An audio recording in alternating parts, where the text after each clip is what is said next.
Boys and girls, Miss Tabor back. I wanted to share with you another lesson. Today our lesson is going to have technically three parts.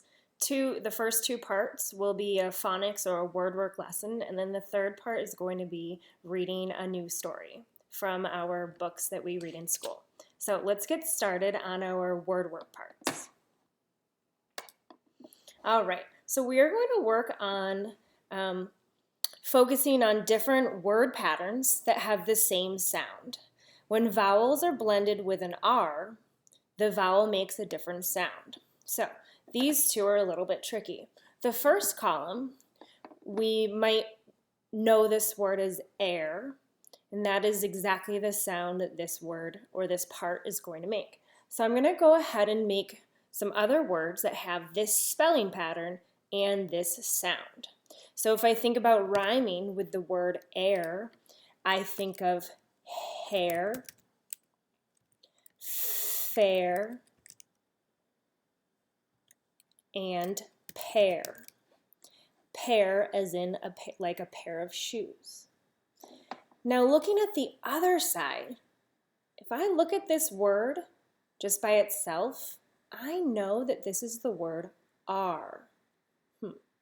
I'm going to put this word down here at the bottom because that is a separate word, but the sound that we are going to practice today is for the spelling of A-R-E is the sound air, just like the spelling of A-I-R. So there are some words that are spelled with the A-R-E that sound like air. For example, the word bear, not the animal. This is the type of bear that when something is empty or the grass is bare, maybe there's no snow on it, this is the word bear. There's another one, dare, share, and hair. Now this hair is not the hair on your head like the one over here spelled with the A-I-R. This hair is like the rabbit. I'll put that in parentheses next to the side and I'll make it a little bit smaller. So these are ways to have the same sound as air and to spell it two different ways.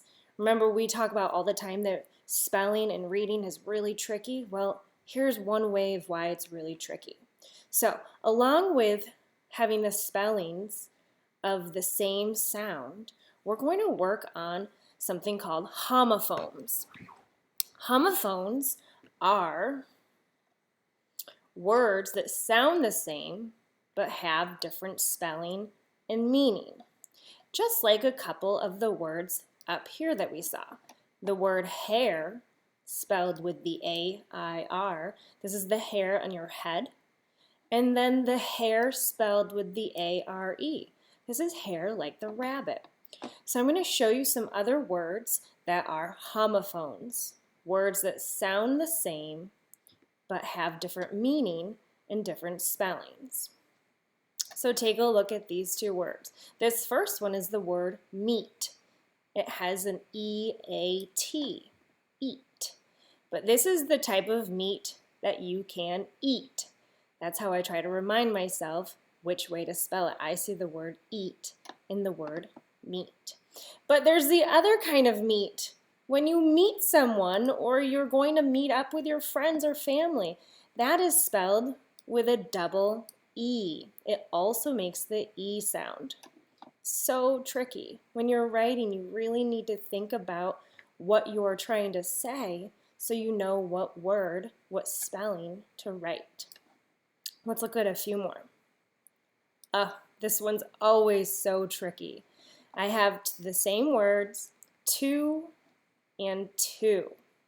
Well, TWO is the number two, but TOO really means like too big. Like this person's shirt or sweater is too big, or too much, or sometimes too means also. Like, I want to go to the store too. So tricky. This one always gets confused in our writing. Let's go ahead and show another one. I didn't even have a picture for this first one. This is the word here. Like, can you please come over here? And the other one is here with an ear.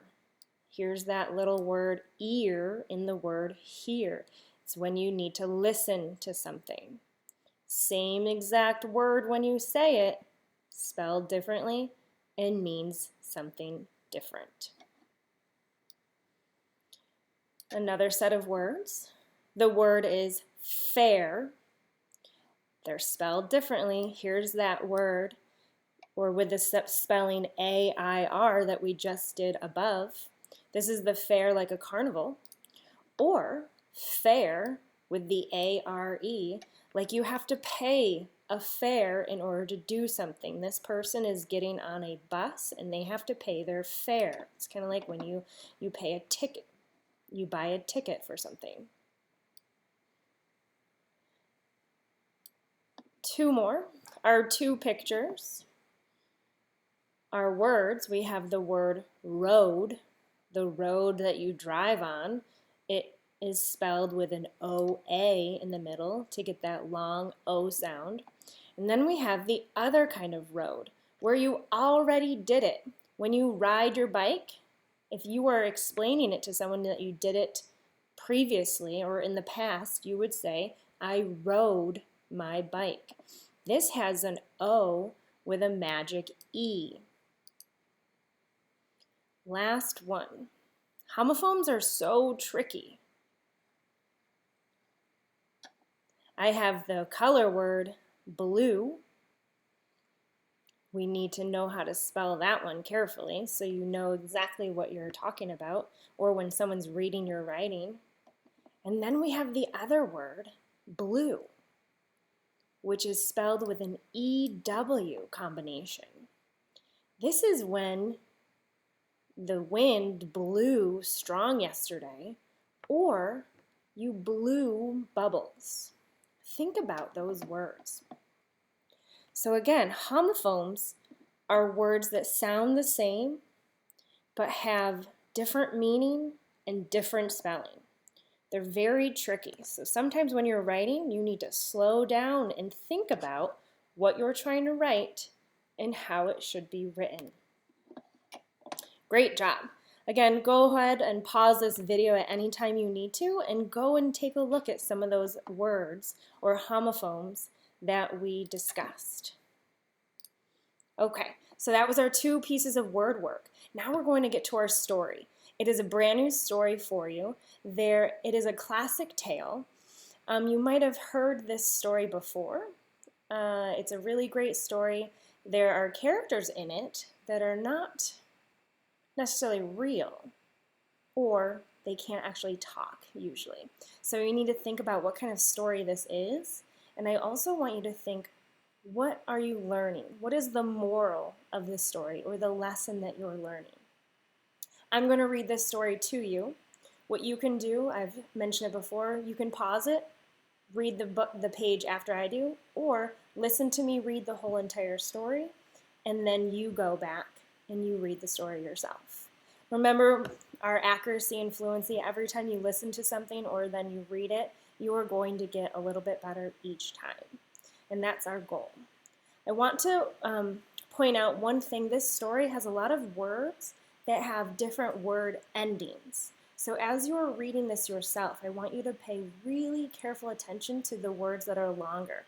I want you to find the endings. For example, the ing in words, ing, or the ed, that's past tense. Also, er, the and plurals. When you come to a word that has those endings, cover the ending up, read the main word, and then uncover the ending and put the two together. I'll talk about that a little bit as I get to the words in the story. Okay, let's get started. This story is called The Wind and the Sun. Already I can tell that the wind and the sun both have faces. Now, if you're thinking about realistic, that's not realistic. So I'm curious as to what is going to happen in this story. Again, the wind and the sun. One day, wind and sun were bragging to each other. I'm going to pause right there. Notice that word bragging. I'm going to find that ending. I see immediately that ing. So I'm going to pretend to hide it, and I'm going to read that base word or that first part, brag, and then I add the ending, bragging. Awesome. So again, one day, wind and sun were bragging to each other. I am stronger than you, wind bragged. When I blow, I can bend trees. I can turn umbrellas inside out. I am stronger than you, bragged sun. When I shine, I make plants grow. I can melt snow and ice. Is bragging very nice? Think about that. How can we tell who is stronger? Asked sun. I have a great idea, said wind. Let's have a contest. What kind of contest? Asked sun. Look at the traveler down there on the road, said wind. He is wearing a coat. I will make his coat come off. I can blow it right off his back. Can you make his coat come off? I like that contest, said sun. I'm sure I can make his coat come off. You go first, sun said to wind. I'll hide behind that cloud. Sun went behind a cloud to watch. Wind blew harder. Wind blew so hard that the man's hat came right off. But his coat did not come off.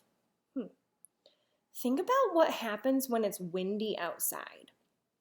I know it's been really windy the past few days, and it makes me cold. So wind is bragging that he is so strong, and he's going to make this traveler's coat to come off. But is that what is happening?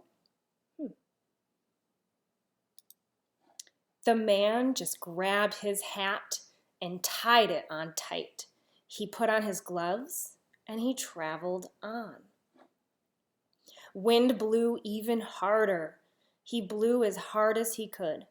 The man pulled his coat tighter around him and he traveled on. Sun came out from behind the cloud. It's my turn now, he said. You will see how easy it is for me to make the man take his coat off. Sun looked down at the man and began to shine. It is so warm, said the man. He took off his hat. I wonder if you can predict what might happen next. Sun kept shining. Sun got very hot. The man got hotter and hotter. I feel really warm, said the man, and he took off his gloves. Sun got as hot as he could.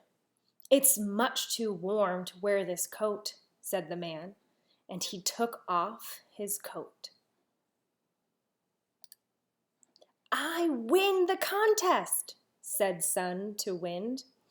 I made the man take off his coat, so I am stronger than you. Yes, you are, agreed Wind, and he turned into a little breeze. I wonder what the author means when he wrote that, and he turned into a little breeze. Do you think he's feeling a little upset that he lost? That he's not stronger? But is that really true, that he's not stronger just because he couldn't blow off the traveler's coat or make him take his coat off? Let's keep reading. Well, the very end of this story has a play version. I will show you each page. If you would like at home, you can assign characters Narrator 1, Narrator 2, Wind, Sun, and Man. If you'd like to do this at home, that would be awesome. It's also great practice to do reader's theater. So I will scroll through these.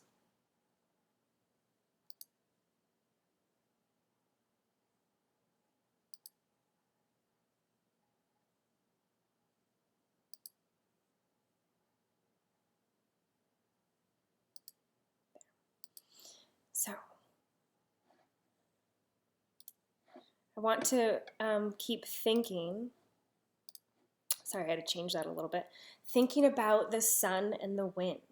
Well, it started out that wind was bragging that he was so strong and stronger than sun. And I think about that bragging piece, and anytime someone brags, it usually makes someone else feel bad about themselves. So I wonder, was wind stronger? He didn't win, but does that make him stronger or less strong than sun? But no. So the lesson or the moral of the story is bragging isn't always nice. It makes people feel bad. And just to stay what's called humble, meaning if you do a great thing, that's okay. You can share it, but don't push it in someone else's face. It doesn't make people feel very good.